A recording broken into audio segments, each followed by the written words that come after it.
नहीं नहीं, ये कोइंसिडेंस है। आई थिंक गोरखपुर चाहता होगा कि मैं इस कोइंसिडेंस के साथ यहाँ पर आऊँ।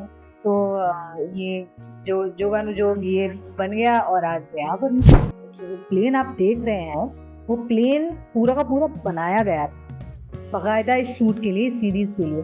तो अंदर दो चीजें चल रही है कि एक डर भी लग रहा है कि उनके पति और साथ साथ जो इतने सारे लोग हैं वो वहाँ फंसे हुए हैं, और साथ ही से अपनी बच्चियों को और बाकी जो उनके परिवार के लोग हैं और बाकी आसपास भी, उन्हें भी आश्वासन देना कि सब ठीक हो जाएगा। एंड मिसेस शरण के बारे में जितना मैं जानती हूँ, मुझे जितना बताया गया था, she is a very strong lady. उनका तब भी विश्वास डगमगाया नहीं था, आज रियल थी। तो मेरे लिए बिल्कुल चैलेंजिंग नहीं था, क्योंकि गोरखपुर के जो लोग हैं, आज जितने भी लोग आए थे सिर्फ गोरखपुर के नहीं थे, देश के अलग अलग हिस्सों से आए थे। बहुत स्वीट है, बहुत टैलेंटेड है, और सबने इतना 40 सेकेंड से जब मैं एंटर हुई बैंक्वेट हॉल में, जिस तरीके का वेलकम हुआ, जिस तरीके का शूटिंग हुई थी, वो मुझे मतलब मैं जेन्युइनली बहुत खुश हो गई। इतना अच्छा वेलकम हुआ सिर्फ इंडिया के लिए, पूरी दुनिया को ये बात समझना बहुत ज़रूरी है कि जितना प्लास्टिक आप एनवायरमेंट में बाहर उड़ेलोगे, उतना ही हमारा जीना, हमारे बच्चों का, जो आगे की हमारी 2 जनरेशन है, उनको और भी डिफिकल्ट होगा। ग्लोबल वार्मिंग के रिजल्ट तो हम देख ही रहे हैं। तो ये हम सबके लिए जानना ज़रूरी है कि हमें थोड़ा सतर्क रहना चाहिए, और हर एक इंसान को अपनी तरफ से कंट्रीब्यूट करना चाहिए कि वो कम से कम प्लास्टिक का इस्तेमाल करे, और ना ही करे तो बहुत अच्छा है, पर जहाँ जहाँ अवॉइड नहीं हो सकता है, कम से कम।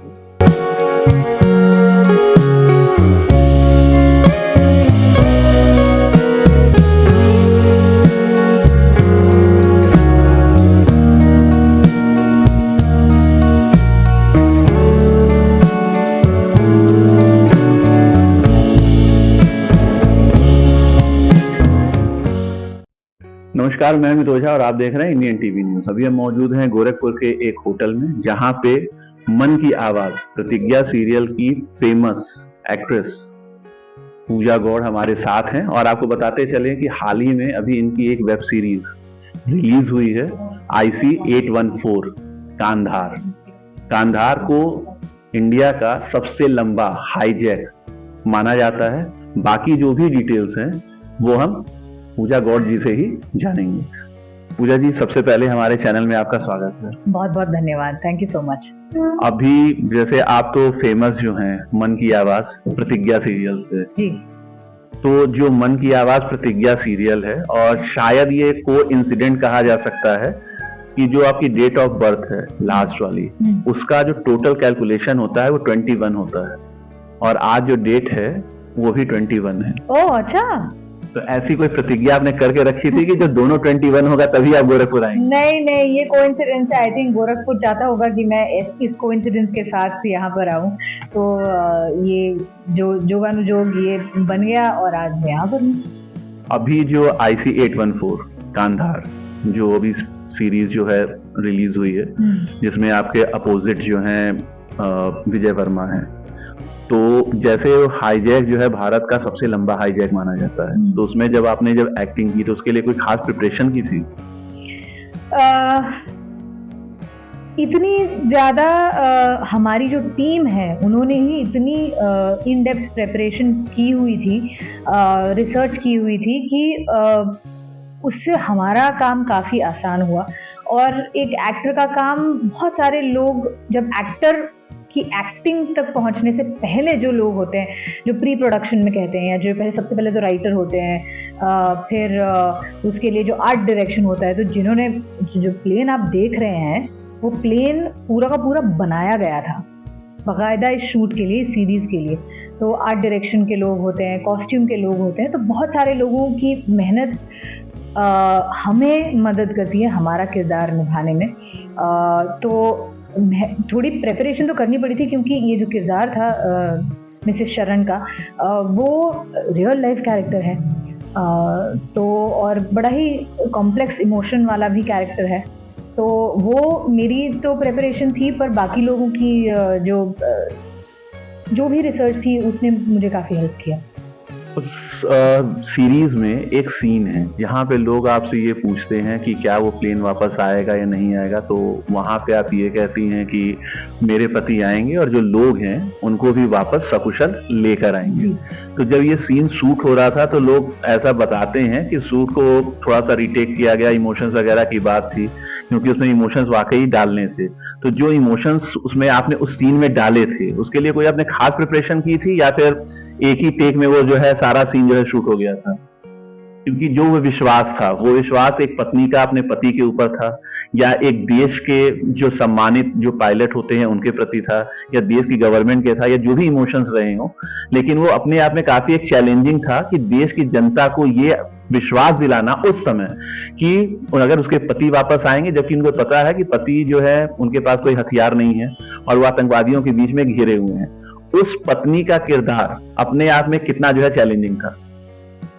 चैलेंजिंग तो था, क्योंकि जैसे मैंने पहले भी बता चुकी हूँ कि ये एक कॉम्प्लेक्स कैरेक्टर है, क्योंकि उनका खुद का एक अंदर दो चीज़ें चल रही है कि एक तो डर भी लग रहा है कि उनके पति और साथ साथ जो इतने सारे लोग हैं वो वहाँ फंसे हुए हैं, और साथ ही उसे अपनी बच्चियों को और बाकी जो उनके परिवार के लोग हैं और बाकी आसपास भी, उन्हें भी आश्वासन देना है कि सब ठीक हो जाएगा।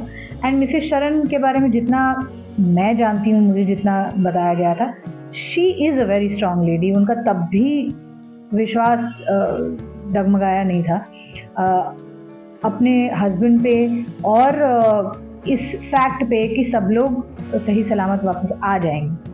सो उन सब चीज़ों को मद्देनजर रखते हुए ये कैरेक्टर को क्रिएट किया। जैसे कि एक होती है रियल लाइफ, एक होती है रियल लाइफ।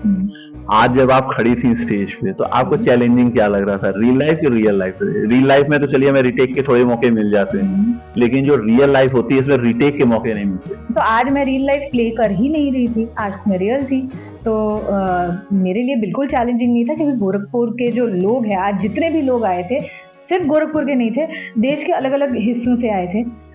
सब बहुत स्वीट है, बहुत टैलेंटेड है, और सबने इतना पहली सेकंड से जब मैं एंटर हुई इस बैंक्वेट हॉल में, जिस तरीके का वेलकम हुआ, जिस तरीके का हूटिंग हुई थी, वो मुझे मतलब मैं जेन्युइनली बहुत खुश हो गई, इतना अच्छा वेलकम हुआ।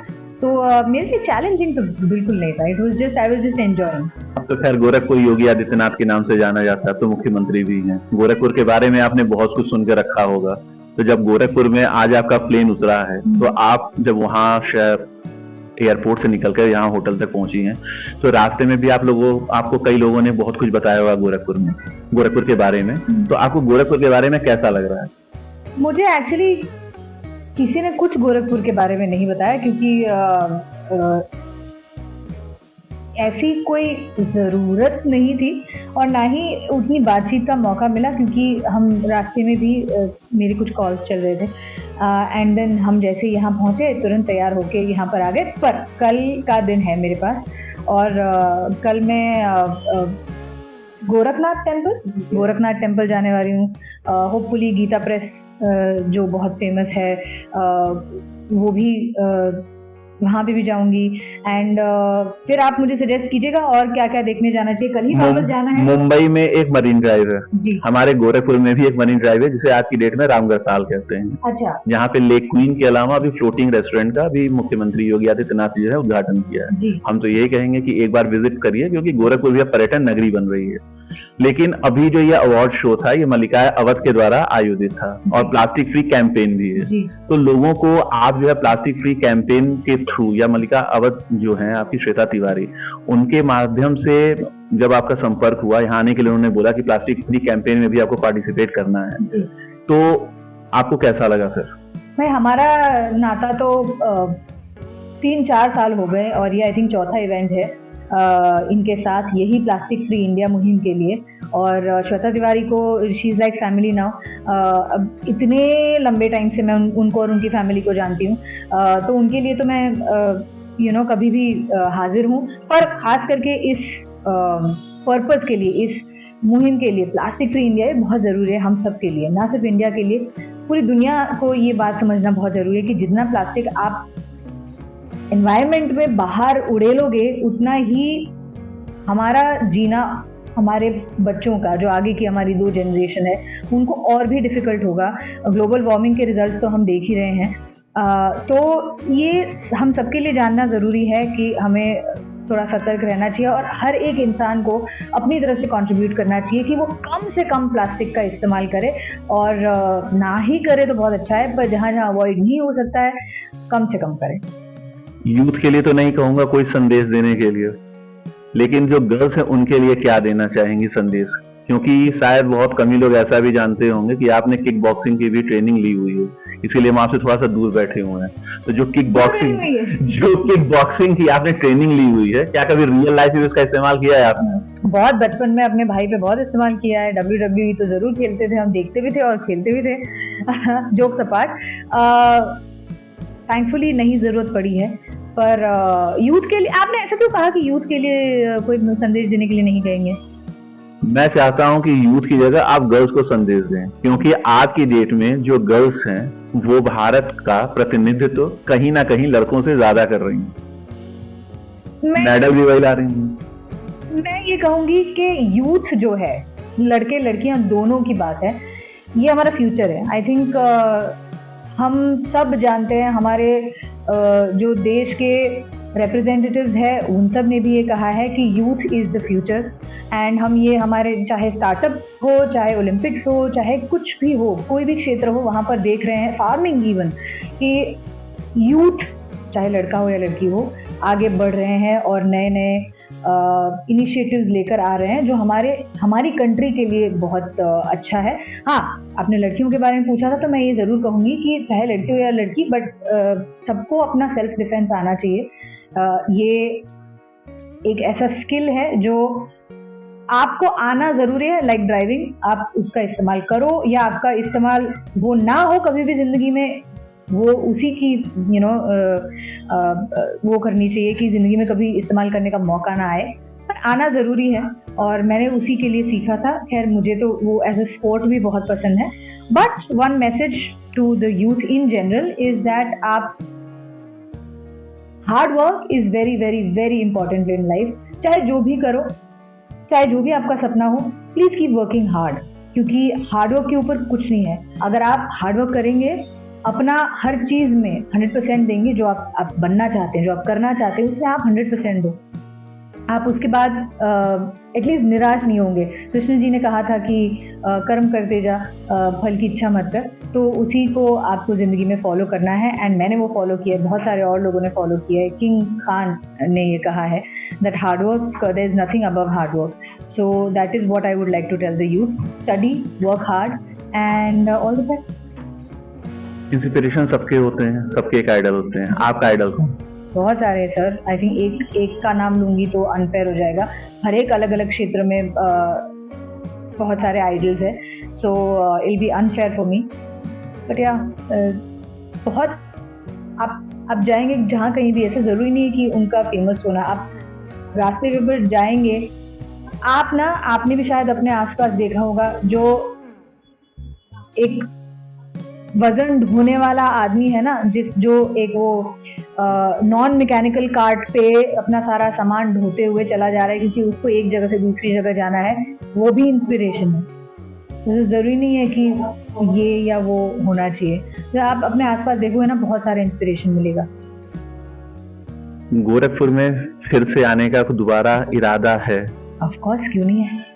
कई बार ऐसा होता है कि लोग गोरखपुर में आने के बाद कहते हैं कि हमें नहीं आना है। क्यों, ऐसी क्या बात है गोरखपुर में? बस ऐसे ही। आई एम सरप्राइज्ड आपने ऐसा बोला अपनी शहर के बारे में। इसलिए क्योंकि बेसिकली जो हमारा गोरखपुर है, गोरखपुर की एक खासियत ये है कि जो गोरखपुर में आता है वो दोबारा बहुत जल्दी आता है। मैं केवल ये जानना चाह रहा था कि आपकी इच्छा है या नहीं है। अगर इच्छा ना भी हो तो भी गोरखपुर एक ऐसा शहर है कि जो एक बार यहाँ आता है, गोरखपुर उसको दोबारा जरूर बुलाता है।